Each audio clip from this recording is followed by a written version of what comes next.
Make that big boss less special. It ain't no game, but they saying welcome to the second level. Second level gaming. Second level. Hello, Internet, and welcome back to Codename Morpheus, episode 31. And as you can see, things have changed a little bit around here. First of all, we're super grateful to be back. And secondly, you may notice that we have this lovely panel over here, which is going to come into play a little bit as you're watching the show and you get to see things kind of shuffle around. We basically decided it was time for a little bit of a new layout. We've been working on this for a little while. We've been working on it. And then taking the break with my car issues and other things and your basement flooding and then my car getting hit by another car.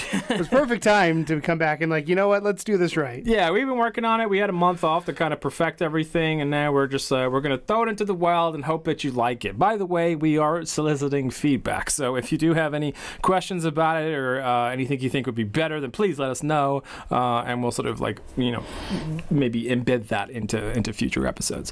But today is all about VR, and specifically PSVR. This is, of course, your VR podcast based in the world of PlayStation.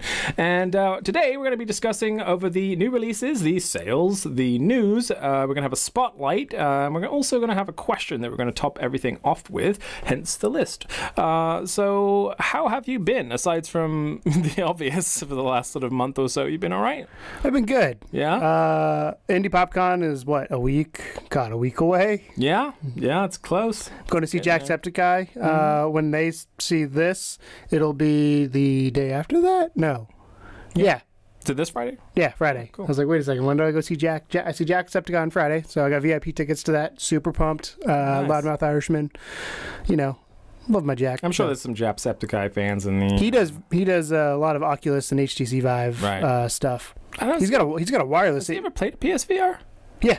Oh, he has? Yeah. Okay. Good. Yeah, he played The Last Guardian demo. Oh, yes, of course. He's a huge Last Guardian fan. So, yeah. So, if I didn't mention, this is Keegan, and my name is Tom, and we're here every week. But we may not be here for a little while after, because we got to go to Indianapolis. And we got I love how we're coming back and then we're going. Yeah, but you know, we've got a panel Saturday at, I believe, 3 p.m. if I remember correctly. We do. We'll be at Indianapolis Indie PopCon. We have a panel which is YouTube versus Twitch, which is right for you. So basically, me and Keegan are going there. It's not YouTube versus. It's not versus. It's YouTube or Twitch. YouTube or Twitch. What platform is best for you? I want them to not fight a competition. It's not a competition because most people should use both. So don't go to the panel, guys. He just answered the question. But we're bringing our friend Debs along, who you know from the show, of course. So anyway, moving on with the new releases of this week, and we're going to start with a free demo, which just came out today at time of recording, and that is Zone of the Enders, the Second Runner Mars demo, and that's free. I've noticed actually recently, since we've been gone, that there have been an awful lot of free demos being released for PSVR in the store, which I think can only be a good thing.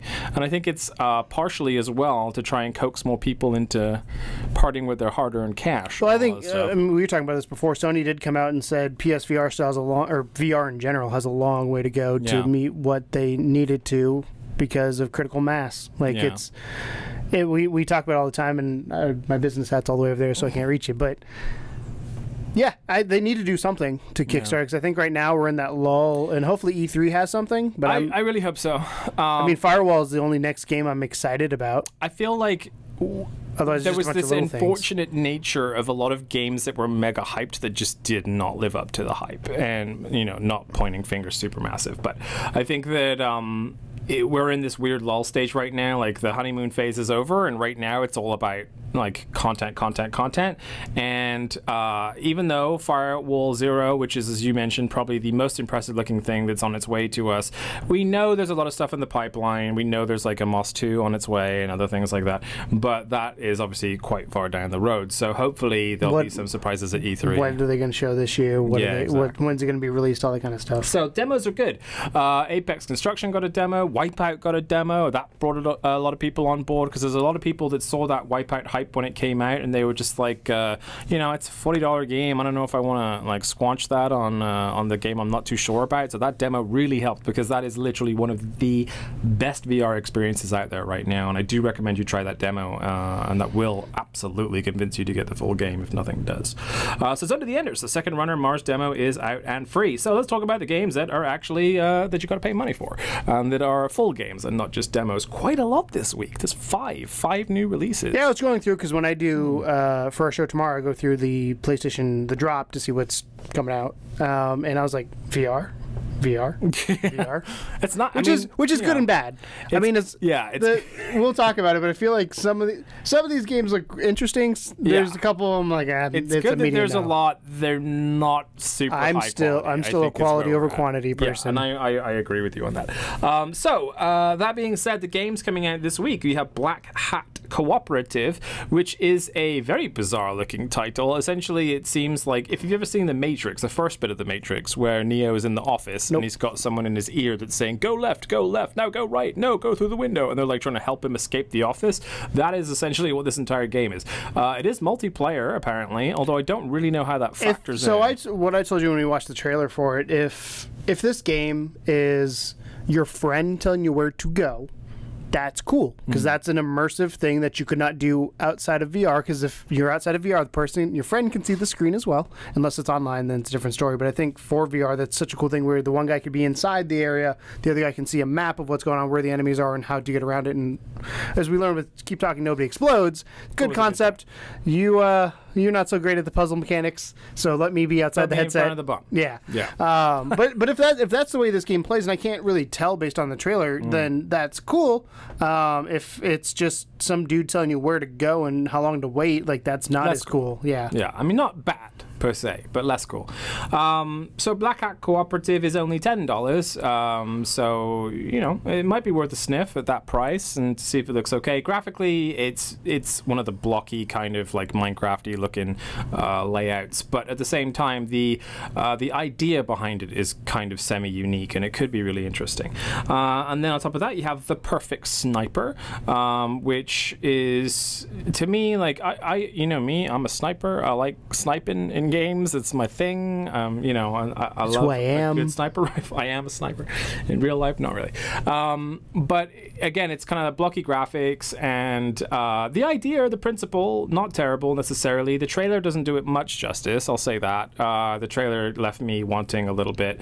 But with that, I think a sniper game, especially in VR, until you really strap it on and, you know, and actually like look through the sights, you're not going to know how it feels. It looked too not realistic, and I know VR realism is not exactly the thing they can achieve right now just because of graphic fidelity, but the day you can make Elite Sniper VR, golden. And I think the thing we're running into a lot of times, and we were just talking about kind of like the quality of content, is it's that weird thing where you need to have that base built up to get the bigger guys to get on board so they can realize they make money, like the Elite Snipers. Like, if you made Elite Sniper in VR, people go fucking nuts. But the question is now, from their perspective, is it worth making it? Yeah. So, and there's a lot of these smaller, blockier indie titles that actually turn out to be really swell. Like Out of Ammo, for example, is a small, blocky title that I really enjoyed, and I thought it worked out really great. The gunplay was really good.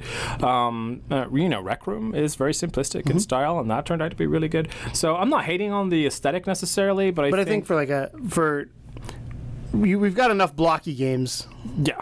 This is kind of how I feel about it. There's good blocky games. That's $15, by the way. Probably the most sought after title this week, I think, if you hop around the various VR forums and things like that, it's the one that's been the most talked about, is To The Top, which is a sort of bizarre combination between Sprint Vector and Windlands, I would say, where you're essentially some weird kind of like robot animal thing, and you are jumping from place to place and climbing, and it looks very much like kind of a get from A to B, you know, whilst flying through I love the game looks really cool. The only issue, or the only thing I didn't like, was the movement.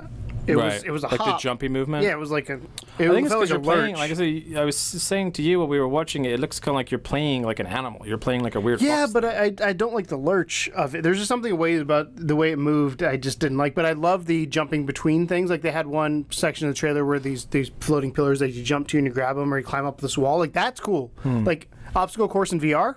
I'm all for it. Yeah. Like, but the movement on the ground when you're not flying through the air felt a little weird. Yeah. Or looked a little weird. Fair point. Can't say felt because I haven't played. So yeah, to the top, $20, the most expensive of our games this week.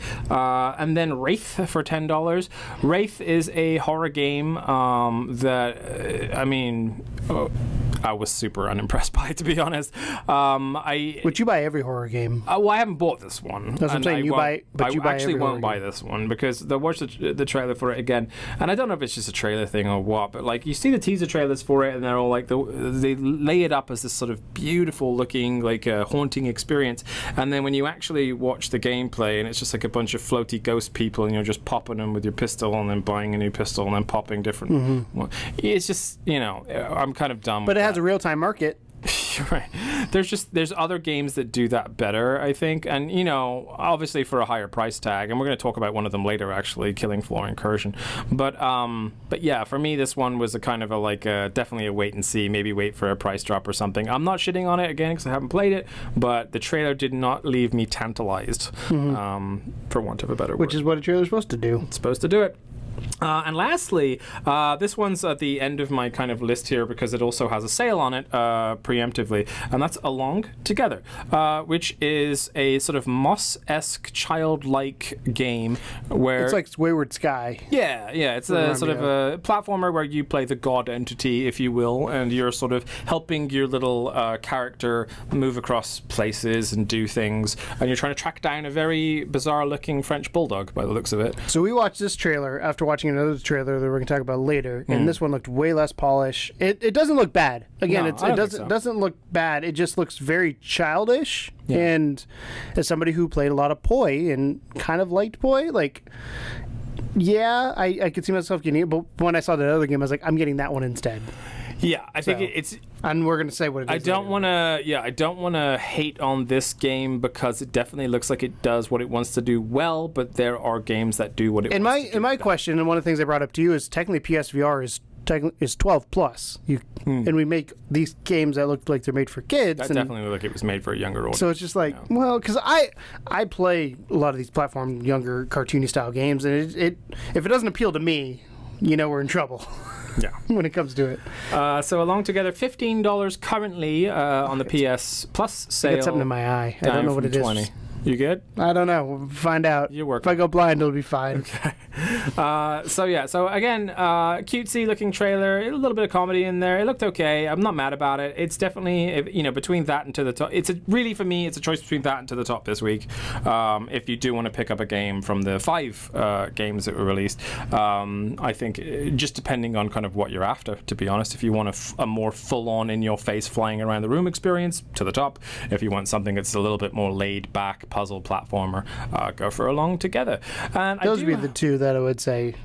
The other 3, I'm like, meh. Those 2, I'm like, if you're gonna pick one game up, it's gonna be one of those 2. If you gotta pick one, it's between those 2. The other ones don't look bad necessarily, but they're definitely not top. Maybe you'd pick up Along Together this week because it's on sale for $15. That's true. And That's To the Top, maybe you'll wait until it goes on sale, or pick up both. Frugal. We want nothing but frugalness. That's why we're here. Yeah. To help you.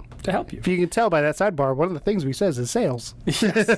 But before we get into the sales, I would like to an honorable mention. A honorable mention, and I'm bringing this up for a reason, and that is that this week also a game released that is a future VR candidate. As in, the people that made the game have promised they will bring it to VR. Allegedly, well, not allegedly, but at the beginning they had said PSVR specifically.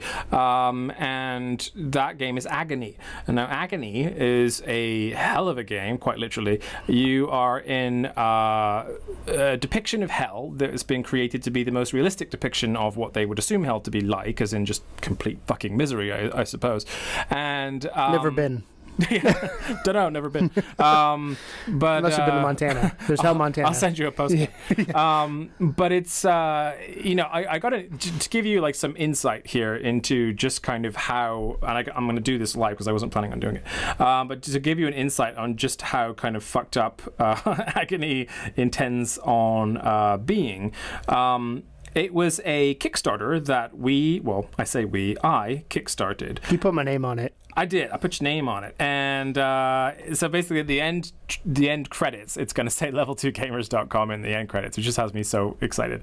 But they cut very few scenes to make way for their PEGI rating. But here's the stuff that's still in the game. Gore, brutal sex scenes, lesbian and gay sex scenes, genital physics, eye gouging, heart plucking, children's heads exploding, setting fire to martyrs and demons, intense violence, strong language, and of course, drugs. So it's definitely up there in terms of one of the nastier games to be released, which has me super pumped. And they did reach their stretch goal on the Kickstarter for a VR release. They have said that once the main game goes gold, they are going to immediately start work on the VR, which they already have done. The game's out. Yep, they already have done, and they currently are testing it for Vive and Rift, but they do have PSVR. I'm going to say, as somebody who kickstarted a game, Project Cars, that said they're going to support it. They probably will do it because they said they were. But as Kickstarter things for VR happen, I'm just like, I'm not going to play this game ever because it's not my type of game, but I'm going to be cautiously optimistic that it's going to happen. So we'll see how it goes. But if you fancy yourself a really good fucked up game, then Agony looks like a good game with the potential of future VR. And it's out now if you want to play not VR. And it is absolutely out now as well. With that being said, we have a fun little break before the next section. Enjoy this.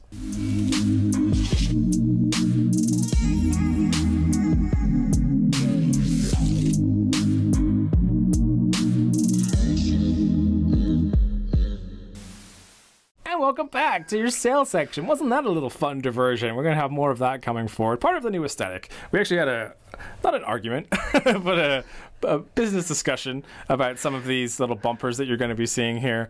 So when you told me bumpers, I pictured like something being like sales in between and like flashing over and all that. I don't mind doing that stuff, but no. I'll show you what I thought you meant after we were done recording. I meant like Adult Swim bumpers. I went weird, crazy, and like, anyway. So I hope you enjoyed it. There's going to be more of those coming. So let's get into the sales. So the sales this week, there's quite a few. There's about 14 or so. And starting with Knockout League, which you have played, and I am yet to play, despite you giving me a code for it, which I appreciate, by the way. Yeah, I just haven't been healthy enough to play it, to be honest. It's a lot of fun. And that's a hell of a workout. $17.10. Pick it up. 9 cents. To me, that's a no-brainer. From 30. That's a no-brainer. You like that one? I like Knockout League. It's a hell of a workout. It's a lot of fun. If you're Mike Tyson Punch-Out, if you're old enough to remember that, it's just like that in VR. And it is super well done. The only issue I had with it was I felt like I had to reach further than I needed to. Is that a calibration issue though, do you think? No, because I adjusted it multiple times and they would adjust the character, and I feel like I had to go further every time. And then blocking. Maybe you just have really short arms. No, because you have to just hyperextend. I tried, Mr. Short Arms over here. You have no excuse. I know. But the other issue I had sometimes was with blocking. Like when I put my moves up to block, they would sometimes cross paths, and that would cause a little bit of a glitch. But that's more of just me putting my hands the ball together, not being able to track. So just an FYI. But I hands down recommend this game, period. Yeah, that's as low as I've seen it priced, actually. Especially for that. Pirate Flight, relatively new release, that. $4.50 down from $15. Apex Construct, $22.50 down from $30. That one I'd put my hat in the ring for. Yep. Arizona Sunshine, $20 from $40. Yep. I've not played it, but I've heard it's gotten way better than launch. A lot of improvements been made, yep. Which is always a good thing. One that I absolutely, hands down, recommend, one of my favorite games on the system, Blasters of the Universe, $7.50 down from $15. When we did our 24-hour live stream, was it Wheezy that was playing it? Who's playing it? We had Wheezy play it. We had Hayden play it. Yeah, and everybody had a good time with it. A lot of people played it. Everybody had a good time with it. And it's one of those games that's so simplistic, but the warning, because I'm the warning man apparently. warning. That gets you a warning hat. Yeah, the warning I'll have is it's repetitive gameplay, but it's a fun repetitive gameplay. So you won't be getting too much new things happening, but it reminds me of like arcades. That's what it is. It's basically like an arcade shooter. I mean, it's a bullet hell, so it's a very unique concept to have in VR anyway, but I think there's enough variation there to keep you interested. But it is essentially 4 levels. So, I mean, but they are quite difficult, to be honest. But it seemed a lot of fun with friends. Like, by yourself, I think you'd get bored quicker versus when you had people there, maybe like high score competition or whatever it may be. Like, because I know, it was Hayden I was thinking of, where he would just literally would just he was all over the place. He would squat down on it. I was like, how the hell do your knees do that? Those guys as well, Architect, I think it is, are working on a brand new game, which we'll talk about later. And then Don't Knock Twice, $10 down from $20. Worth mentioning, Don't Knock Twice recently added full locomotion, so that's worth pointing out. Light Tracer, I've yet to play this game. Down from 15. I have it. I've yet to play it. I want you to play it because it looks good. It does. Out of Ammo, $7.50 down from 15. This is a game that I am a big fan of. It is absolutely just pick up and play. You can play for hours on end. You can get lost in it. It's a very fun tower defense game where you can choose whether you want to be in the sort of the god mode where you're kind of just controlling everything from above, or you can literally possess your units and control them and like either be a sniper or a machine gun guy or a rocket launcher guy or whatever. Fun little game. $7.50 is an absolute steal for that. Radial G, $7.50 down from 15. That's that kind of racing game that's not Wipeout. Roller Coaster Legends. Best endorsement ever. Racing game that's not Wipeout. Roller Coaster Legends, 4 down from 5. I mean, really, 4 down from 5 was it? It's a point in doing that. That's 10%. No, 20%. It's 20%. That's a significant percentage. Yes, it's not a significant monetary advantage, but it's a significant percentage. Roller Coaster Legends, of course, recently announced something which we'll also be talking about in the news later on. Roller Coaster Legends is one roller coaster ride that you go through and don't do anything. Bear that in mind if you're going to drop $4 on it. It's an experience, not a game. It's an experience, not a game. Spark, $15 down from 30. Not the best player base right now, but a really good game. Buy everywhere. The developers aren't working on it anymore. Yeah, which just makes me super sad. I never got to play it in the heyday when everyone was playing. I really hope there's still some folks. You mean the 10 days after it came out? 10 days or so that it was like... Werewolves is still kicking and going. I got on there the other day. I was like, ooh. Nice. I can find a game. The Invisible Hours, $15 down from 30. This is a big one for me. I've actually seen more and more people posting about this because it's been one of those kind of hidden gems. And they made a physical release, which of course, as we've been talking about for months now, is definitely good for VR games because of the exposure. And so I think a lot of people just kind of caught it in the VR section and were like, ooh, what's this? It's a really and this is when we were talking earlier, quantity versus quality. Like, this is a quality game that people miss, and I talked about it tomorrow in Indie Please That Details. One of the games that my spotlight is Omen Sight there, and the game that Spearhead made before that was Stories, and a lot of people didn't know Stories existed until there was the free PS Plus game. And then I interviewed the developer. You can go check it out on our channel if you want to. Basically said, hey, I had a bunch of people after it was free say I would have paid for this, and he's like, well, that sucks. Like they didn't get it because they didn't know about it more than anything else. That's why we're here. We're trying to give a little bit of exposure to some of these littler guys that are putting themselves out there. VRFC, which also stands for Virtual Reality Football Club, is $6 down from 20. So if you were waiting on a sale for that one, this is the one. I think that's about as low as you're ever going to see that game. From all accounts, I've actually put it out there and asked a few folks what they thought of it. Everyone says it's okay. That's the general consensus. It's all right. And then lastly, the hugely sort of potentially underrated game, because a lot of you won't have played this because it came out at the dawn of the PSVR, Batman Arkham VR. I think it was good in that time. I think now with the extended games we've gotten, like Apex Construct, it's a cool experience. If you want to be Batman, do it. If you're a Batman fan, it's no-brainer, buy it. If you'd rather be Batman for $12 instead of $20, then now's the time. But if you're looking for like a cool VR game that'll, I don't know, sustain you for a little while, this is not it. No. But granted, it is made by Rocksteady. It is. Rocksteady. Yeah. I was going to say Rockstar. I was like, that's GTA. Yeah. Rocksteady. So Batman, great experience. Short game, but a fun time. And, who doesn't want to be Batman? Let's be honest. So $12 down from 20 for that. And that's your sales roundup for the week. And so hopefully you can take a good look at that list and find something that you like if you don't like any of the 5 new games that are for sale this week. And we'll see you right after this.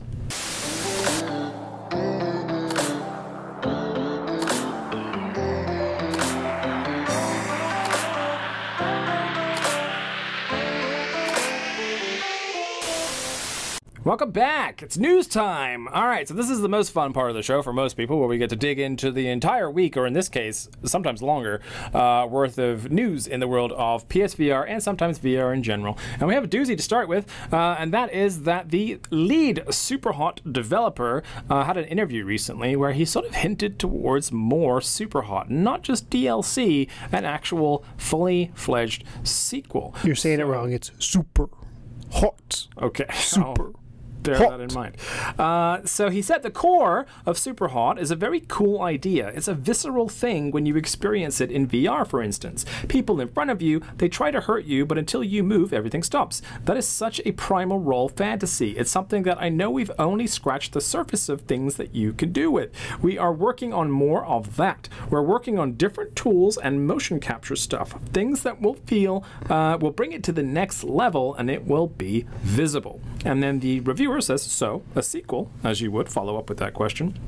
And lead designer says, I hesitate on your distinction between evolution and a sequel because of its proper evolution, it's a proper sequel. Sequels also have this money grab connotation. I know that we'll find stuff that's there. Having those enemies move like they mean it. They have these tiny moments with you. This is something that really didn't click in Superhot VR because the animations were all made for a 2D game, and it was kind of hacked together to be a VR game. Did not know that. It's a hack. It's not like an animation system that was designed from the ground up.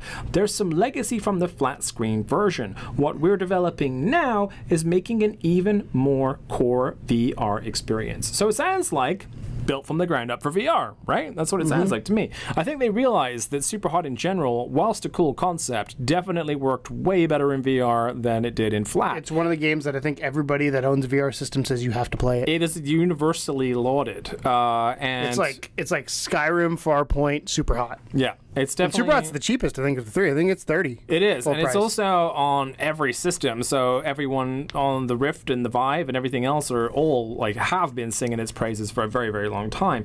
But it's also a really good game to introduce new people to VR with. There's so many people that, like, were sort of skeptical about VR until someone put them in Superhot, and they were like, like, this is amazing. Hot. Sorry.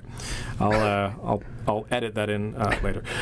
So exciting news. I mean, it sounds like they're already working on it, whatever it is. Well, I like that he doesn't. I like that he doesn't call it a sequel because, like, it's the spiritual successors concept where it's scenario. Like just because we're not making Superhot 2 doesn't mean we're not going to learn it. Again, it's I'm going to go back to the Omen site Stories because that's what I just played. Stories had this game loop where you'd go in and you'd play the same day over and over, and you'd reset time and all this kind of stuff, and your story, the decisions you made impacted the story and how you got to the end.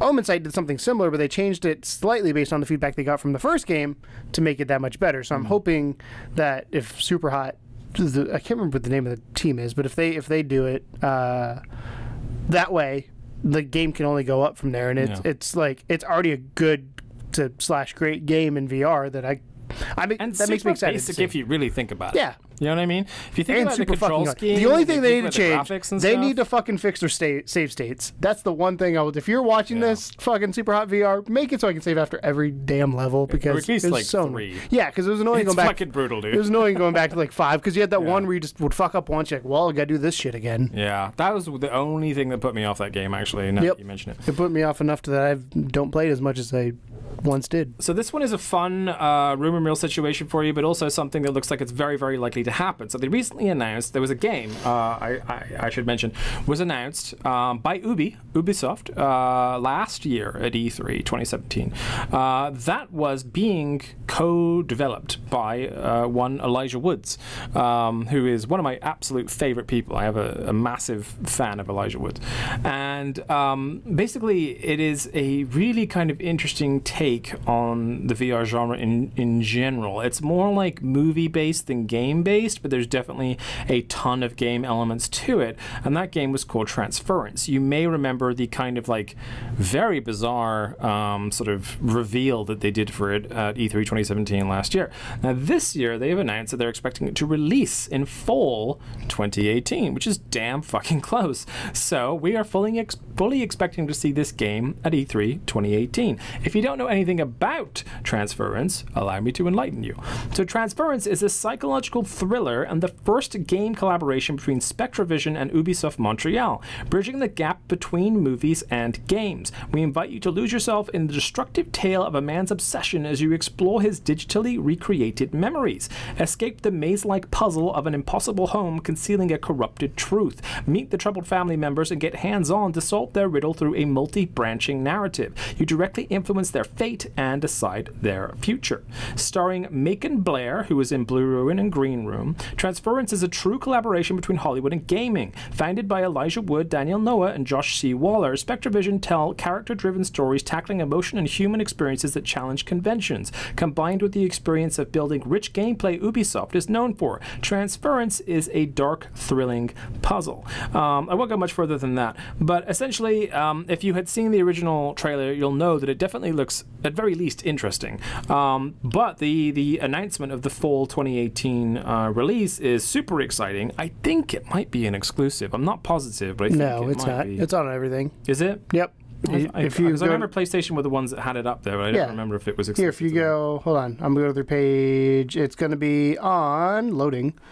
PlayStation VR, Oculus Rift, HTC Vive, PlayStation 4 system, and Xbox One and PC. So it's also going to be non-VR as well. Interesting. Yeah. So unless that's hinting at another Xbox VR. Well, it says the feel the presence of corrupted memories through VR. Join the test case and immerse yourself in unsettling creation of deranged mind with unparalleled presence. Come face to face with fractured family as you freely explore the home filled with hidden clues you can reach out and touch. So it could be a Superhot motion thing where you can play both VR, non-VR, or start because they have Star Trek Bridge Crew is now VR, non-VR. So there's a lot of that going on these days. Because player base. It looks great. It really does. Like it looks like, and I would trust those people that are behind the development of it to come up with something kind of unique and interesting. And Ubi, they haven't had the worst track record. They haven't had the best track record with VR. They're 50-50, I think. They've had some stuff that's like blown the doors off, like Star Trek was really big, Werewolves was really good, but then like Eagle Flight didn't do so great, and so I think Eagle Flight just priced itself out. I think that was its problem. Yeah, plus it was early days at the time, so the adoption rate was kind of low on it as well, and that was a type of game that really relied on adoption rate in order for people to keep playing. So that looks like it should find its way to E3 this year, which I'm pretty excited about. And then Hulu, VR specifically, has finally released its first ever fully VR TV show. It is just one show. It's not a series per se, but it is a TV show as opposed to a movie. And it's called Door Number One. New project is going to feature comedy stars Steve Agee or Agee, I don't know how you pronounce that dude's name, Sarah Baker, Ravi Patel, and Missy Pyle, and it lets you 100% drive the narrative. So it is a 360-degree video experience. However, it is not grainy and horrible, from what I understand. I myself have not yet played the game, but everyone that I know that has played it has basically said that it's one of the sharpest they've seen in the VR headset, and everyone's really enjoyed it. So I thought I'd bring it up on the show for you to check out, because Hulu VR is just a free downloadable application. I don't know if you have to be an actual Hulu member to watch this show, because there is a basic package for Hulu that lets you watch a ton of stuff as long as you don't mind adverts here and there and everywhere. So it's set at a 10-year high school reunion. It's shot from a first-person POV. You're in the center of the story as a guy who hopes to hook up with his high school crush. The risks standing in your way: old friends, drugs, a long-lost time capsule, a show, choir reunion, and or Snoop Dogg. So there you go. But everyone that's watched it has actually said it's surprisingly good, which I thought was neat. Because this is, I think, one of the first of its kind to really be on a platform as large as Hulu, and just kind of a nice idea in general. I don't personally think it's something that's going to be mind-blowing. I don't think it's the future of TV or anything like that. No. It's definitely just like a fun diversion. The future of TV will be when you can put on a headset and not have a box connected to it. Yeah, and just be in the show or whatever. Yep. But yeah, instead of watching TV, that's your TV. Now, this is old news for some of you, but new news for us, and I wanted to bring it up because for those of you that do solely rely on us for PSVR news, we don't want you to miss it. And that is that So there was a game that was talked about a long, long time ago on a PlayStation stage called Dreams. And Dreams was instantly just beloved by everyone. And they announced that Dreams was going to be VR compatible. Later on, the Dreams developers said, actually, VR is really fucking hard. And I think we're just going to release it normally and not release it day one with VR. They have now done a 180 on that and have said that Dreams will 100% at launch have a PSVR release, so it's gonna be compatible with VR upon release. And pretty much everyone that's gone anywhere near it in the press so far has said it's absolutely mind-blowing because of the nature of the game, which is very sort of Little Big Planet. You can make whatever you want to. That essentially you are able to make any VR experience that you would like. This is when we get wheezy in a headset. If you're smart enough. Yeah, so it's kind of, it definitely opens some doorways, and like I said, everyone so far that's touched it has just been like really kind of crazy excited about it, which I think is awesome. I really hope that it's one of those games that adds longevity to the system because, you know, as we'll talk about a little bit later, one of the things I think that the PSVR is potentially stagnating from right now is just longevity and the fact that there's nothing that's really bringing people back to it time and time and time again. So if there is something like Dreams that is hopefully a huge success, then you know, you're going to have the ability to hop into this game over and over and over and keep getting new experiences every single time. How do you feel about that? I think it's a perfect game for VR. I think it's one of those games that, if done right and done well, could bring people back to VR. It's not the VR aspect of it, it's this game in general. I don't know how it's going to go, because Little Big Planet was really well received, and this is made by Media Molecule, who did that, but there's been so many delays and so much like information back and forth of just like, I just don't know what this game's going to end up at the end, and it could be great. It could be fantastic. It could be the next big thing if I'm more concerned about the game than I am the VR aspect of it, because I think if the game's fine, the VR thing will be fine. I think if the game has issues, then it doesn't really matter. Right. So there's a reason they keep delaying it. So one of the games that we all can kind of universally agree should bring some serious longevity to the system, and this is going to play into our question later on in the show, is Firewall Zero. So let's talk about Firewall Zero. Hour. Is it 0 hour? 0 hour. They changed it now? No, it's always been 0 hour. I always thought it was Firewall Zero. Yeah. Anyway, so Firewall 0 hour. You also thought Eve Valkyrie released a giant ship on... Shut up about that. So Firewall 0 hour is essentially Rainbow Six Siege in VR is kind of the premise of what it... It's 4v4. Well, we're going to get into that. 6v6. Get ahead of yourself now. So... that's the first line that he says. Firewall 0 hour is 4v4. Shush. Ruining my thunder. So, so Firewall released in a pre-show before E3. It wasn't even on the stage at E3. No. It was in the pre-show. Doesn't surprise me. And everyone that saw it was like... it? No, it was in the pre-show, trust me. I remember writing in my notes. It was right up there. And everyone was just kind of like, what the fuck? Like... where'd this thing come from? And either way, it's been one that's been on everyone's radar since. They now have an official page up. There's a lot of chit-chat going on about it. And more importantly, we now have a... No, it was PSX. It wasn't E3. It was one of those shows. PSX. It was still pre-show. So we now have a bunch of news about it. So I'm going to go through some of that with you. So what is Firewall 0 Hour? Firewall 0 Hour is a 4 versus 4 team-based tactical VR shooter where players must use teamwork strategy and an arsenal of equipment to either acquire or protect a cache of sensitive data. In Firewall 0 Hour, 2 teams of mercenaries, attackers and defenders, are hired by anonymous contract handlers to either protect or obtain the data housed in a laptop located in exotic locations across the globe. Already pretty good. Hopefully we get maps all over the place.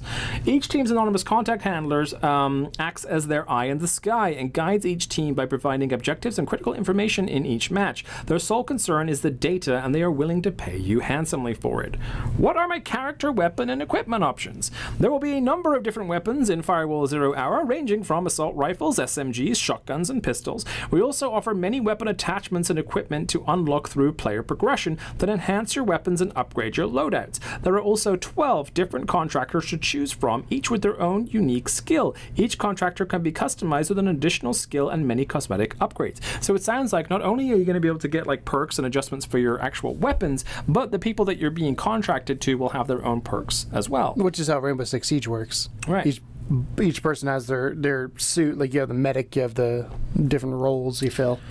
How do I progress? Am I getting experience or money? Each time you complete a match in Firewall 0 Hour, you earn XP and our in-game currency, crypto, as a reward for your accomplishments. XP unlocks new weapons, attachments, and equipment. You can purchase the items that you have unlocked using crypto. The more you play, the more you unlock, the more you purchase.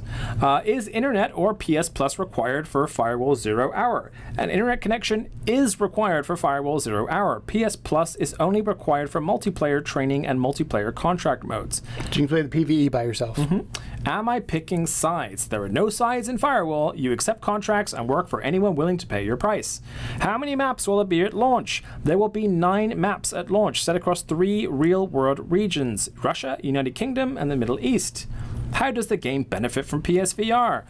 Firewall 0 Hour has been developed from the ground up for PSVR, my favorite words. We worked hard to make sure that the experiences players have in VR when they play are as immersive, engaging, and as unique as possible. There are a number of examples that bring this to life: rich 3D environments, realistic characters with lifelike animations, satisfying gameplay reinforced by precise controls and intuitive locomotion. That's also good.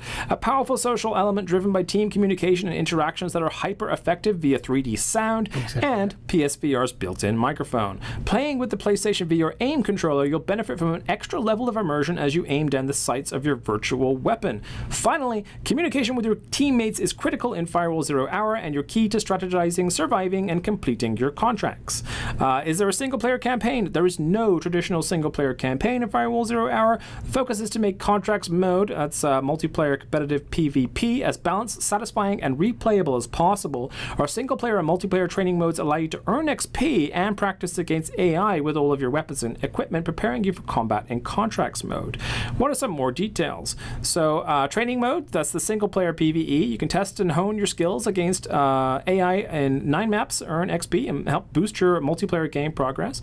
You got training mode multiplayer co-op PvE, which means that me and you could play against robots. Public, join a team of mercenaries to take on an AI army and earn XP. Private, create a private match with 2 to 4 players against AI to complete objectives. That's nice.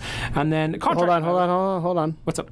So, but in the private one, you get no XP and no crypto. That's true. So you got to point that out. So if you're in a private training mode, you do not get the crypto or XP boost. If you're with your buddies, I think that's to stop farming and things like that. Well, yeah. But that's a good thing to point out, that if you're doing that mode with your friends, you do not progress. Contract mode, which is the PvP. Public, join a team of 4 ranked players online to complete objectives, earn XP and crypto. Private, create a private match with up to 8 players to complete objectives, no XP or crypto. So basically, if you're going private, you're not getting anything. There's much more to come, and we can't wait to get our hands on the game, says the blog, and so do I, because that sounds fucking great to me. What do you think? A lot of news. Yeah, I think it's all good. Like I said, this is the game I'm most excited about. When they showed it off the first time, I was like, yes, please give me more of that, because I love that tactical shooter. Like, I love the Division, which Division is more bullet spongy than tactical. Like, Rainbow Six Siege is obviously more tactical. The other thing I like about this is, if this does well, they can pull a Rainbow Six Siege and say, instead of releasing a new game, they say, hey, here, Season 2, get 4 new operators or 6 new operators, and you pay $20 and you get that. I don't think they'll do maps initially. I think maps should all be free, because maps will divide your player base, which we already know in PSVR is not very large. So I think all maps should be free if they add any new maps. I think if they add any new operators, as long as an operator doesn't break a game, that's the key, is the balancing. I think then those could be behind paywalls. Obviously, anything that's cosmetic could be behind paywalls. But yeah, I'm excited about this. I'm really interested to see how it turns out, how it kind of comes to be. I'm gonna wait and see more. I'm excited, but I don't want to get too excited, because I want to see what it becomes. And the map variation is going to be important. Just because you have different countries doesn't mean you're not in House A in United States and House B in Russia. Right. So cautiously optimistic is the way to go. I'm more optimistically cautious. Okay. That's good. I like that. Sci-fi shooter Evasion is confirmed for a full PSVR release. And this is the game that I mentioned earlier was actually the sequel. Oh, not sequel, I suppose, but the next game from the developers of It was funny because we were watching this and I was like, wait, I know that name somewhere. And I was like, let me Google it. And it was Blasters. Yeah. So Blasters of the Universe, as you know, is one of our favorite games on the show. And Evasion looks like if you took Blasters and mashed it with Farpoint, which to me is just all good things. Makes sense. It looks like it has locomotion from the footage in the trailer that you can see. But also there's some really unique weapon options in there. There's one weapon where you seem to like hook onto something and then just like smash it into walls and stuff, which looks like a great time. But your gun is also surrounded by a little shield, which harks back, of course, to Blasters. So yeah, really interesting looking title. Officially announced for fall. Super excited. The one thing I want to put in here is this article here said Arkiak responded saying Evasion for PSVR won't support cross-play feature with other versions of the game. Shocker. Which, well, I think all VR games should do this just because they're again player based. It's better to have more players. Yeah. I mean, Star Trek is still going because of that. Like I can't tell you people I play with on Vive inside of Werewolves and all that kind of stuff because of it. And you make friends, I don't know, on other platforms. PC Master Race. What's that? We're all playing the same fucking game. We're sitting in a chair. I think VR unites a lot of people in that sense, actually. So it's kind of a bummer just because you potentially cut your player base down. So if the game doesn't do well on a platform or it does, say it for whatever reason it doesn't do well on PSVR but does well on Vive for whatever reason, I doubt that'll happen. I think if it's going to do well on everything, then PSVR people are just out of luck, while Vive people have a thriving community. So. Yeah. Fair point. I think if that's the case, they probably would find a way to do it, but who knows? Also announced, Roller Coaster Legends 2, Thor's Hammer.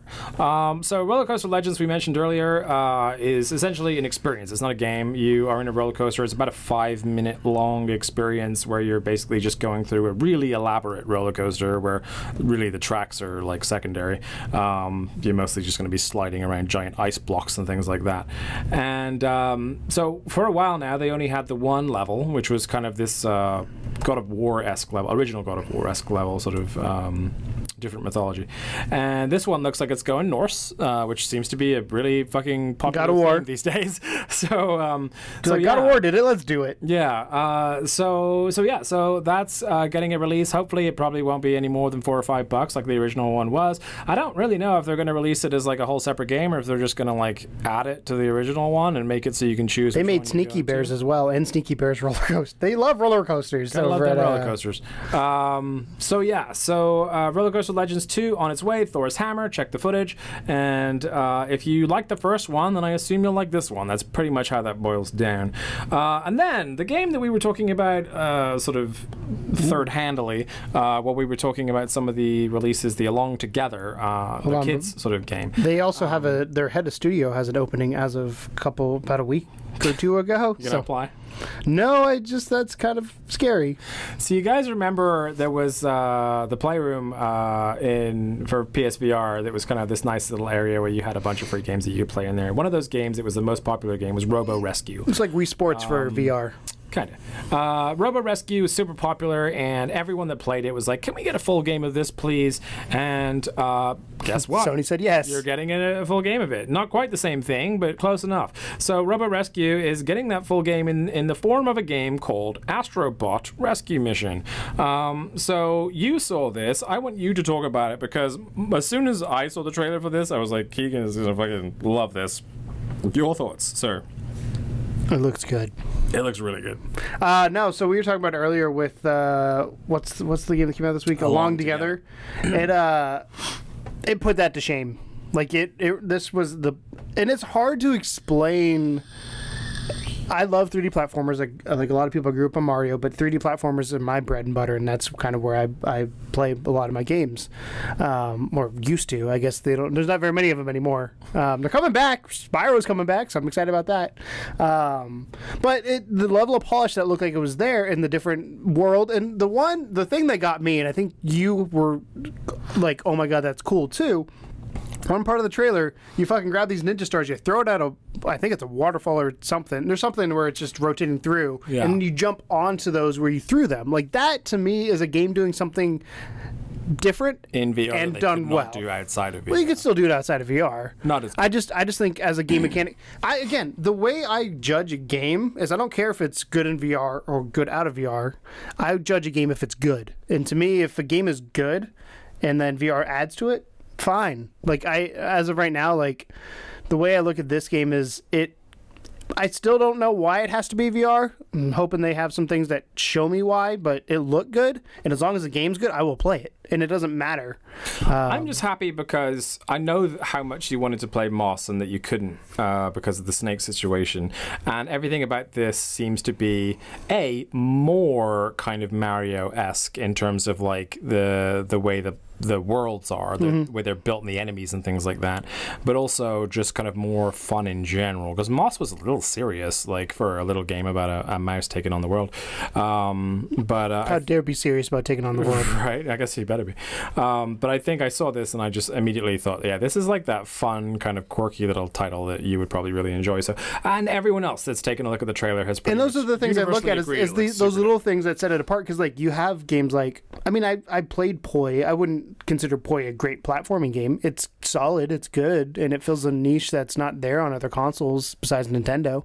But like this, when I saw it, like I said, there's a couple moments when I'm looking through the trailers as somebody who plays a lot of 3D platformers, you look for the little details that make it stand out, and the one where they threw the stars was one.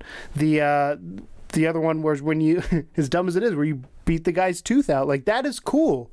Like, you grab the guy and you pull it, and you're like, what? It's just like, I don't know, the little things like that make a game look really good. And again, I personally don't care if it's VR or not VR. If it's in VR, I think it just add immersion to it. I think this, if a game works well not in VR, it'll work well in VR. It theoretically should work well in VR. Doesn't mean it has to be in VR. Yeah. Fair point. If a good game is a good game, it's a good game. How's that for an answer? That's great. I totally agree. I think it looks fantastic. I really, it's one of those games that not usually the type of game that I would pick up, but just because of how well put together it is, like quality-wise, I think that I would be tempted to. All right, moving on. Creed is getting Creed Rise to Glory, is getting its release later in fall for PSVR. And one thing that they announced recently was that the players will be able to get the chance to be a young Rocky Balboa in his prime. Now, this game is made by Servios, who we already know are pretty legit, and they have their own special technology. It's called Phantom Melee technology that they built in to hopefully make the boxing seem more realistic and fun. But I just thought it would be cool to bring up the fact that, you know, a lot of people that saw this thought, you know, it's Creed. I'm not going to get to be like, you know, Rocky because he wasn't Rocky in Creed. But yes, you can actually. They're going to make it completely available for you to be Rocky in his prime if you so wish, which I thought was a neat little bit of news to drop in there. Have you ever seen a Rocky movie? Nope, but I've stood at the Rocky statue. Fair enough. I've been to Philadelphia many a times. Yeah. I didn't think you would have seen one, but I thought I'd ask. Somebody made a big deal about jumping in front of it. I'm sure that's a thing. I ran up the stairs with everybody else. It's just like hundreds of people just like, no joke. There was like people were running up and down filming themselves. That's funny. So, all right. So, special news for me, I guess. I'm putting it in here because I know you guys love to see Japanese schoolgirls just completely abuse you in games. Summer Lessons DLC, Allison and Shisato get their first English language trailer before heading west. And so that means that finally, in the Hong Kong store, you should be able to pick up the double DLC. They're doing it as two for one as opposed to... Double DLC? Is that a boob double joke? DLC. That's a marketing thing they should do there. I'm going to sit like this the rest of the time, by the way. I'm sure everyone hates you right now, how close you are to that, but... Love me. But yeah, so Alison Snow, I believe, and I can't remember Chisato's last name, excuse me, but their DLC packs are coming to the English language version of Summer Lessons, which I own, sadly. Are you gonna play it? Are you gonna stream it? I'm totally gonna buy it. Yeah, absolutely. Yeah, you should. So that's good because they've been out in China for a really, really long time.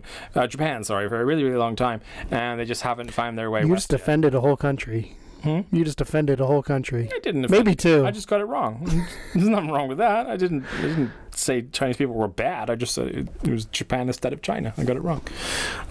Anyway, and then lastly for our news this week, makes me sad. This one is, I want this game. This one is special to us because this is a game that really at least got us a couple fucking subs out of nowhere, and that is Ace Combat 7 will not, I repeat, will not be making its way to E3 2018. Is this game coming? Is this game ever going to come out? I don't know. I don't think it is. I think this game is going to be one of those games that gets stuck in development hell and just maybe it's going to pull a fucking Last Guardian and come out like 10 years from now. I just don't get it. I just like what we played was so well done.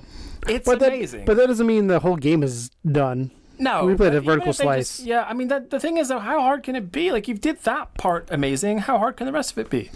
If you try to make a video game? No, but they already have it made in, like, the traditional... Right, they have it made in the traditional format, right? I'm assuming they have most of it made in the traditional format. And they've already proven that they can take the traditional format, make it VR, and make it cool. How, like, just... do it for the rest of the game, dude. Time, you know what I mean? Like money. I'm sure. It's Bandai Namco. It's not like they're broke. Yeah, so, but you don't want to go broke from releasing the game, putting too much time into it. I don't know. We know Ace Combat fans are fucking nuts too, so there's got to be a whole lot of them out there. Dude, I didn't realize it had such a following. It's rabid fan base. So sadly, Ace Combat 7 not going to be showing up at E3 2018. Which I just honestly, next time I see the game, it needs to be out.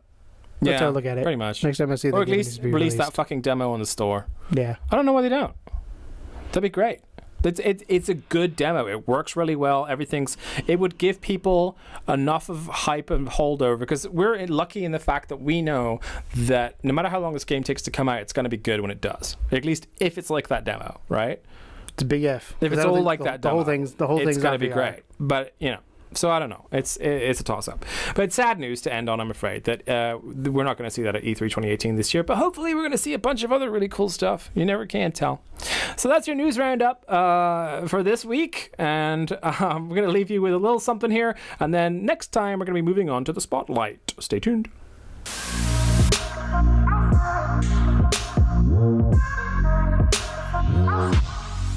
Level 2, yeah.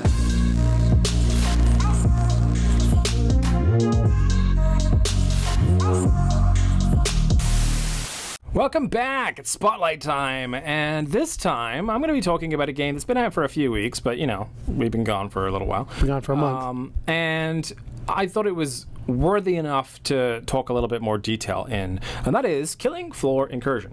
So Killing Floor Incursion is made by Tripwire, and they previously had made two other Killing Floor games like quite a while ago. Well, they made one that was like in 2000, like it was a mod for something in like 2004 or 5, and then it got a full release in 2009, and then in 2016 Killing Floor 2 came out. That released some pretty good praise. A lot of people thought that was good. I know nothing about Killing Floor. I don't like the flat games, I'll be honest. Like essentially they're all horde mode style games with occasionally they'll give you like objectives. Does the floor try to kill you? Or are you on a floor that's full of zombies that tries to kill you? You're on a floor that's full of zombies that tries to kill you. Cool. So I'll make sure I know they're technically they're called Zeds. I don't know. Wait, are they Power Rangers fans? I don't fucking know. I don't know. So anyway, they're renowned for the gore because you can blow off individual limbs. There's blood everywhere. You know, it's very sloppy and messy, and that's kind of like one of the bigger reasons why. Tom likes it sloppy and messy. Everybody. That's one of the bigger reasons why it took off. Is it delirium hour for you? No, I'm just enjoying this. Okay. So Killing Floor Incursion was a full VR version of it, and it has somewhat of a better narrative than any of the other ones, which is why I liked it more. So the essential kind of story of everything is that you get sucked into this sort of supposedly like a training module thing that you're supposed to do, and then you find out while you're in there that everything has become corrupted. Essentially, there's like a corruption in the code of the training module, which isn't supposed to be there, of course. And it's up to you to, you know, fix the corruption and escape. Well, it sounds very generic so far. It's not as generic as I'm making it sound. But it is essentially a horde mode shooter with puzzle / narrative elements to it, which makes it more interesting. Immersion wise, beautiful.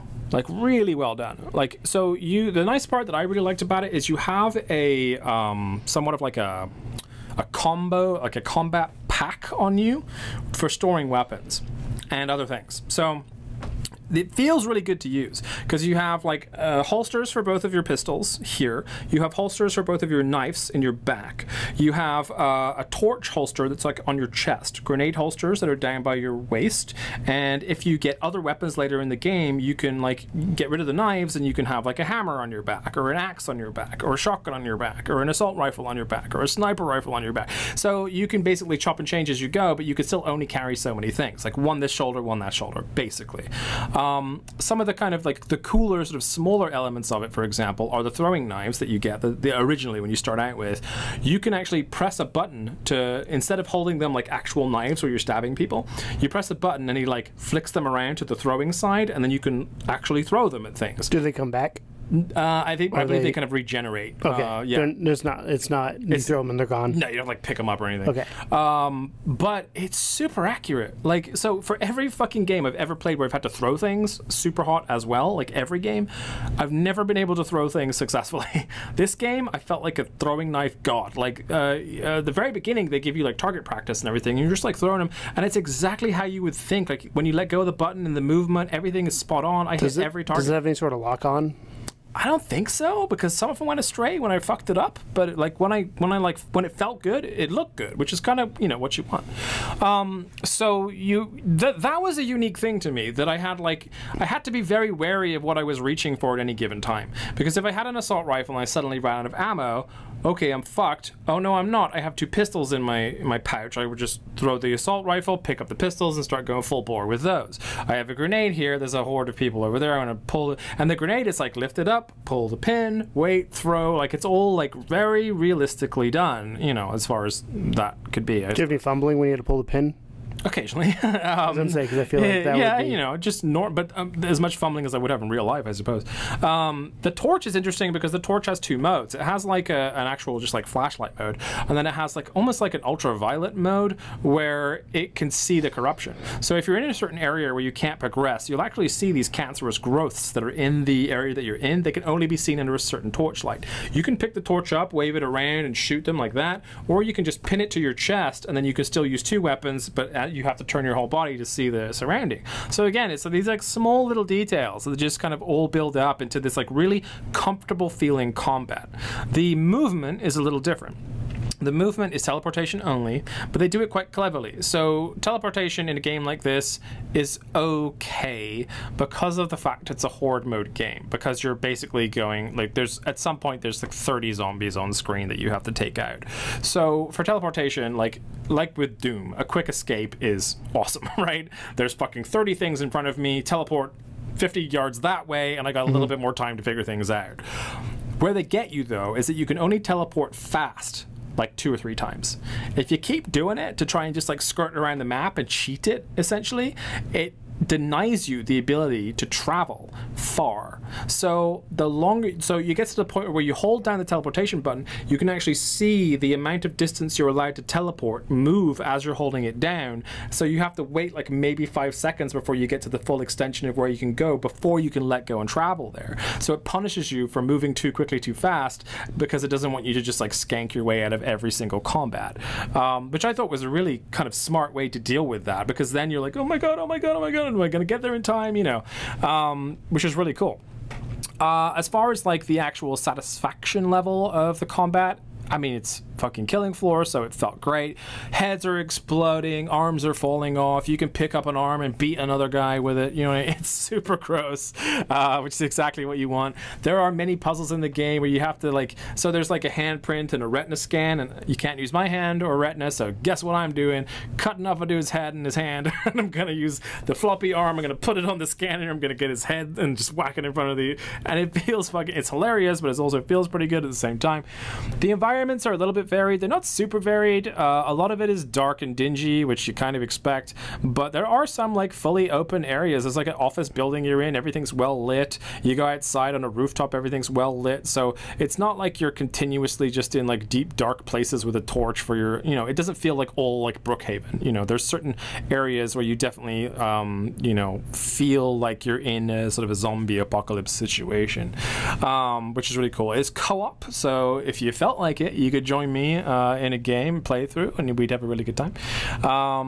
But yeah, so essentially, that's kind of like the core mechanics of everything. Is just like this weird voice will say, you need to go here and do this thing. You go there to do that thing, and on the way, inevitably, you're going to reach some form of monster. The monsters are varied. There are probably 6 to 10 types of monster. Some of them are just slow strolling zombies, and you just take them out with a quick headshot. Other ones are far more scary or harder to kill, or they jump at you faster. There's like spider ones that are just like those scare the shit out of me. There's like big buff crazy things. There are boss fights, at least 4 of those I would say. Probably the hardest one that I came up against, I wouldn't call it a boss fight necessarily, just like a super fucking annoying situation where there was like a bunch of guys with rocket launchers on, you're on the rooftop, and on all the other rooftops around you are guys with rocket launchers, and they're all aiming at you. So you have to like teleport, try and snipe one. Okay, rockets are coming. Teleport, try and snipe one. Okay, rockets are coming. And it's just like, it was a long, slow stroll to get through that. And at the same time, occasionally some Zeds would show up on the rooftop and try and take you out at the same time. So, so I mean, I played through, really enjoyed it. Like, honest to God, I wasn't sure what I would think about it because of how my experiences with the flat games, but there's something about this game, the way it's done, the narrative, the way it's told, the comfortableness of all of the machinery and getting used to like this stuff. I mean, you can, and you feel like you're getting better as you play it. At the beginning, my aim was a little off here and there. Most of the time, I'd end up with 5 people in front of me, and I'd just start swinging an axe like this, just like, you know, just trying to chop everything I can. Later in the game, I actually felt like I was getting better at understanding what killed what, and my aim got better, and I didn't use melee weapons at all. I was just like very cool and calm. It was like boom, headshot, boom, shotgun, boom, and I felt like better. I was like no scoping people with a sniper rifle. It was a good time. I really felt like I was improving my combat as the game went forward. Like I said, it's funny. It's got great style, and it's not like super long. I'd say 4 to 5 hours total. For a $30 price tag, it's borderline acceptable, I think, because of the quality of the product that you're getting, which we've talked about before. But honestly, I liked it. I liked it a whole lot. And it's not to say it doesn't have occasional flaws here and there. It's a little goofy in parts as far as like your movement and stuff like that. But overall, when it's firing on all cylinders, it's a really incredible experience. So I actually fully endorse Killing Floor Incursion. And if you guys want to play, let me know. And I'll gladly play co-op with you. It's something that I would like to at least try. But yeah, I liked it a lot. I thought it was cool. So that's a quick spotlight on Killing Floor Incursion, and if you want to see the full review, it's up on the channel. Of course, you can check that out, level2gamers.com. So that's your spotlight for this week. Hopefully we'll have a sort of a newer game by the next time we do this, but it's been a month, so it was the last sort of really one that I remembered having a good time with. So we're going to take a quick break here, and then when we come back, we'll have your question of the day.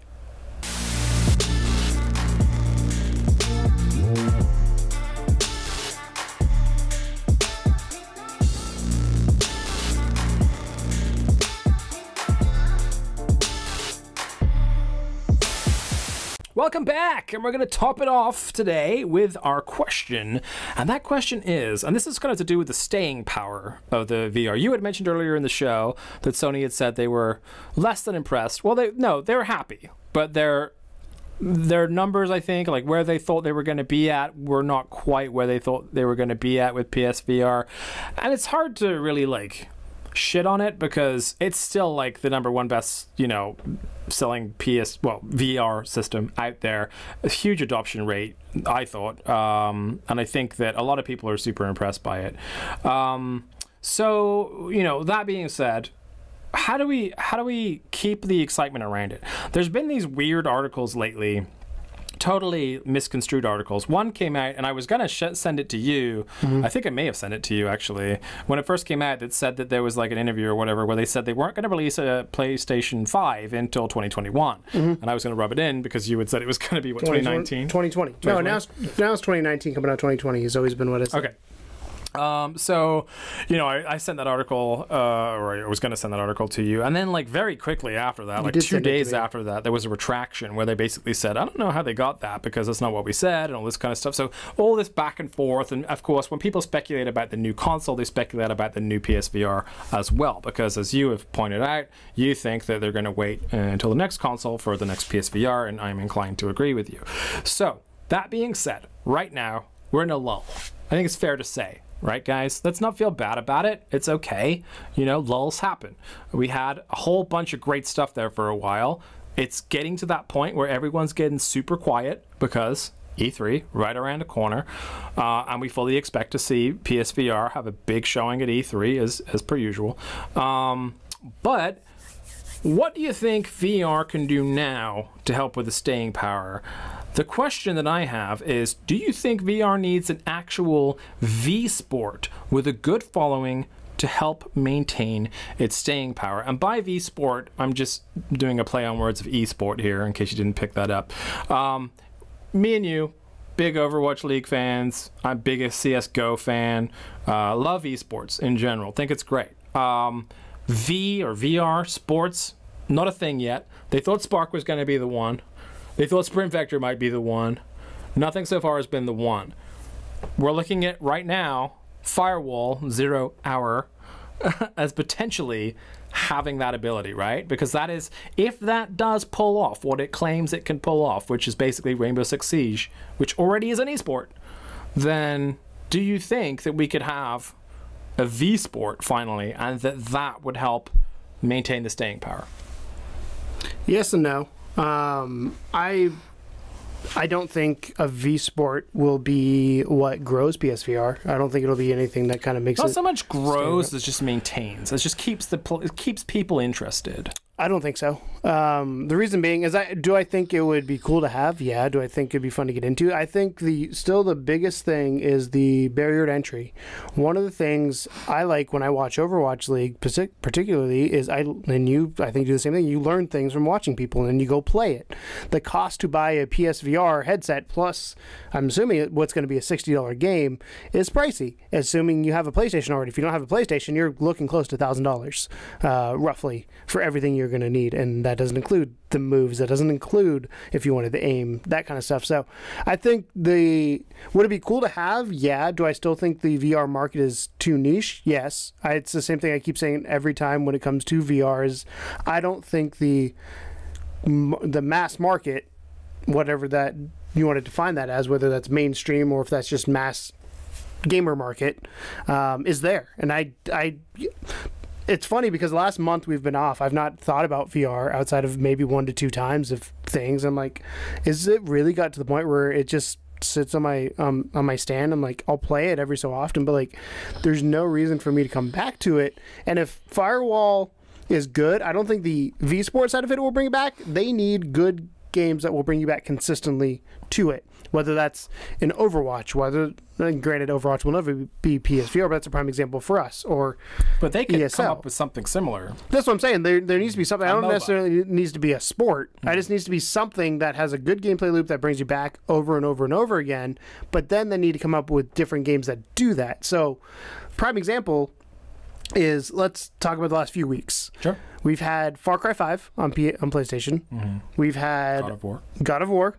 Detroit. We've had, yeah, exactly. And think about, like, granted, I don't think PSVR will have that many games come out that quickly together, but I feel like it's scaring me because it's doing the Wii U thing, where there's such a big gap between big games that it's like these. To be fair, there was a cluster of them, and then it kind of trailed off. But that sucks, because the reason you don't want it to be clustered, because then people are going to go and then die. And then if you, like me, like, I have no desire to pick up PSVR right now because I'm big in Overwatch, or like my friend Justin we work with, I joke with Justin, I was like, you need to play Overwatch with us. He goes, dude, I just finished God of War, and now I'm playing Assassin's Creed. And I was like, okay. Those games were big when they came out, and like, it's hard to get somebody away from something they're already into. So if you're not hardcore into PSVR every day already, you're not going to get that group pulled in unless you have a steady, consistent stream of things coming out that are top quality and going to be something that people recognize. You can't just have Along Together, or whatever the name of that game is. You can't have Killing Floor. Incursion is a prime example of something that has namesake that people attach to.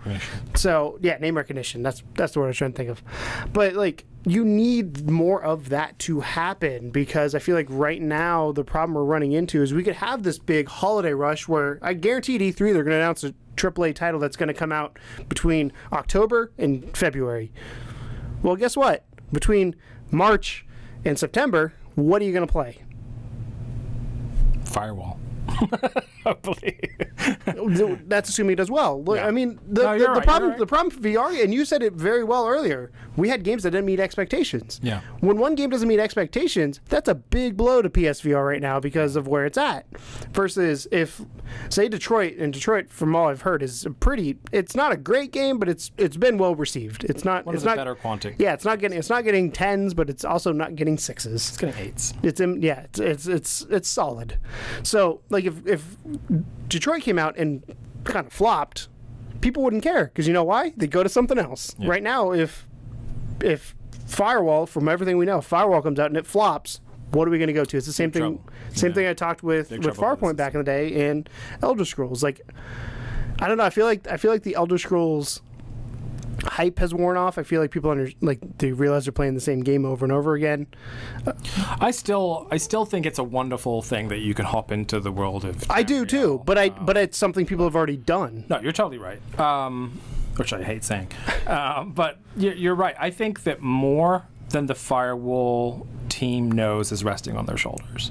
I think that we're at a point right now where, just because that's one of the last big announcements that hasn't yet come to fruition, and the fact that it has the promise of being this kind of like the first actual savior of the idea of a multiplayer FPS, right? Mm-hmm. It's not team deathmatch, which means that they don't necessarily have to deal with the craziness that comes with trying to create Call of Duty VR. Mm-hmm. They have a very set idea of what this game looks like, and they can control the narrative. And multiplayer games are what continues to keep the platform moving forward. Because if you look at like Twitch numbers, or a prime example, when God of War came out, remember the single player story games are dead? Remember that thing? Yep. God of War came out, it was #1 on Twitch for like 3 days. Mm-hmm. Well, guess what quickly took back over? Fortnite and Overwatch. Mm. Think about it. Overwatch is from 2015. It's still one of the top 3 to 10 games on Twitch daily. Yeah. And why is that? It's got an online thriving community, and I think that's what PSVR has issues with. Is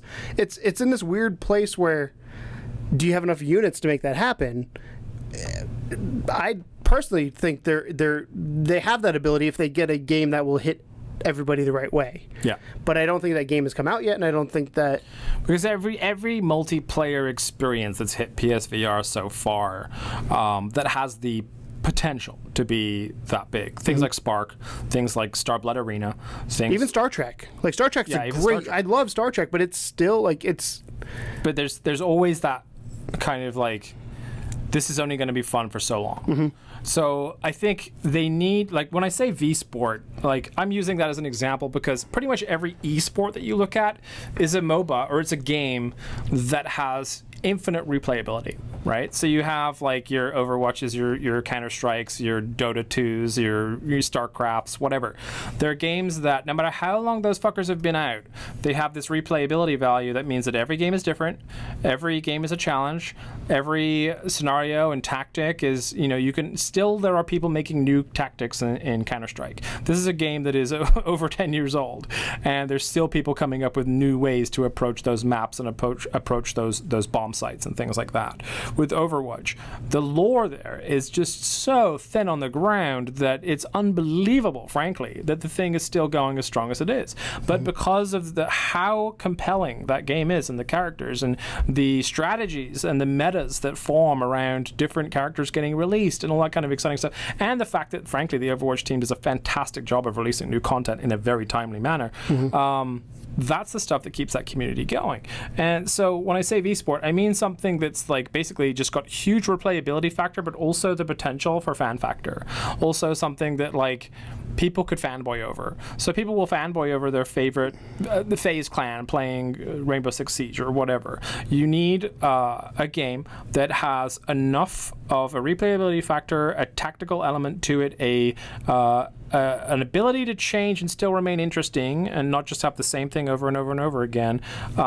That could also potentially cause a following.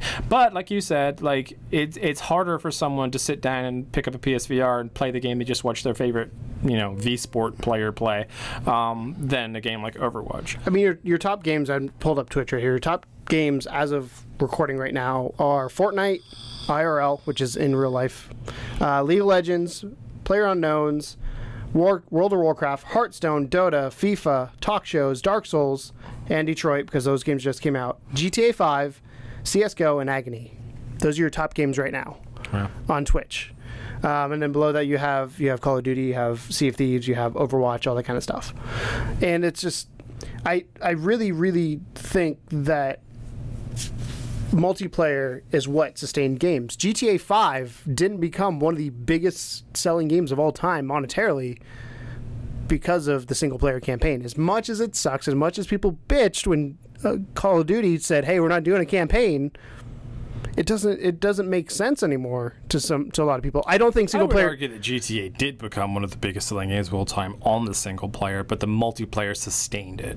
GTA specifically, you're right about Call of Duty. It doesn't matter about the single player, but with GTA, the single player is really what made the game, because the GTA 3, 4. But I would argue that there's more people that play GTA Online now. Yeah. No, just period. More people play GTA Online than played the single player GTA. And why do you think they bought GTA? They didn't buy it for the single player, they bought it for multiplayer. I'm talking the life of it. I think initially, yes. I don't know if I agree with that, but that's, we don't have to.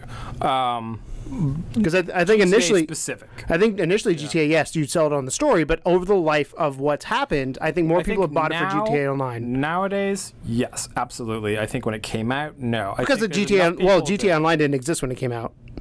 GTA Online was not a thing. Well, I mean, I'm saying, like, at the same time GTA Online came out, enough people had already played through the game that they, like, either they were going to stick around or they weren't. I don't know how big the player base for the online is right now, to be honest with you, but I guarantee you more people played the single player than are currently playing the online title. I don't think so. That's fair.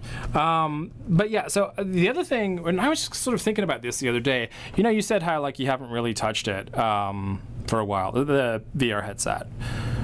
I kind of I pick it up obviously to play and record games for the channel because I love playing them. But if I'm not having to do that, or if there's not been a big release, which honestly there hasn't been a whole lot lately, I often find myself finding the reason why I don't put the headset on is out of pure laziness. And I'm a lazy guy, as you can tell.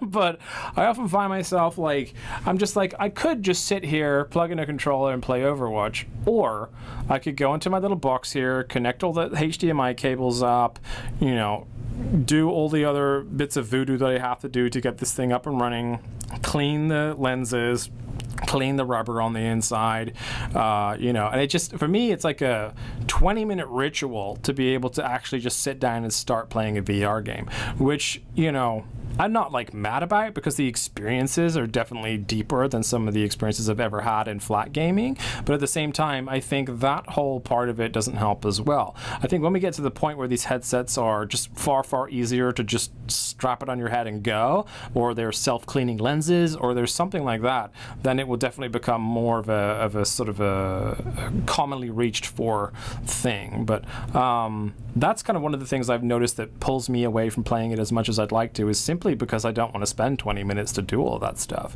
which is weird, but also true. So, did you find the numbers you're looking to try and make me wrong with? Well, Canada has 36 million people who've played on GTA Online. Okay. And this was a couple years ago. I'm trying to find where they don't have, because I have the Steam numbers. The Steam numbers are insane. Yeah. But they don't have a comparison of online versus. That's okay. It's not a big deal. We'll write an addendum, and you can show everyone how wrong you were. So GTA. Hold on. The publisher GTA Online census reveals just shy of 34 million players in 224 countries have logged into GTA Online. Between them, GTA Online players have created nearly 10 million jobs, and this is just online, and it's staggering. Yeah, and played a staggering 5.9 billion jobs. Oh yeah, I have no doubt that it's huge. I just still think that more, because I think more people played the single player and then traded it, to be honest with you. I don't think so. You don't think so? I don't think so. Interesting. I guarantee, because the online community, you have so many people that play games online now. Like, I don't play. I know I'm one of the people that won't ever play GTA single player, but I guarantee there's a lot more people that will do that. And I know a lot of people that play both, but I think there's more people that will play just GTA Online because it's with friends than by themselves. Unless they're cheating, because then I'd be cheating. Okay. All right. So we got to wrap up. You can keep digging into whatever you're doing. And that's our show. So thank you so much for watching the new and improved Codename Morpheus, episode 31. Hopefully you enjoyed it. You got some good new releases in there. You got some good sales news. You got some good news. The spotlight for Killing Floor Incursion, and the question. And by the way, with that question, we'd also, of course, love to know what you think would be good to help the staying power of VR. By no means are we saying that we're not saying it's flopping or it's failing or anything like that. Not at all. We just want to know kind of ideas that you may have that would help to sustain the player base. Do you think a good MOBA is just kind of what it needs? Or do you think there's something more? Do you think it just needs more big releases more often? What are your kind of thoughts on that process? And please, of course, as usual, drop your thoughts in the comments below. You can catch us on at Level2GamersSTL on Twitter, or if you want to watch a live show, you can head over to twitch.tv/Level2GamersSTL. And of course, if you have any sort of general questions or anything for us, you can just drop a comment below, and we'd love to hear from you. Thank you again for all of your support for the time that we were away. It sucked to be away. It was necessary, but it was super necessary, and I think we feel refreshed and pretty good about the direction of the show. And we have a lot of really cool things coming up, which we're going to talk about on the Saturday podcast if you want to hang around for that. So that'll be up on Saturday for you to check out about the last month and the future of the show. So thank you so much for watching, and as always, welcome to the second level. Bye.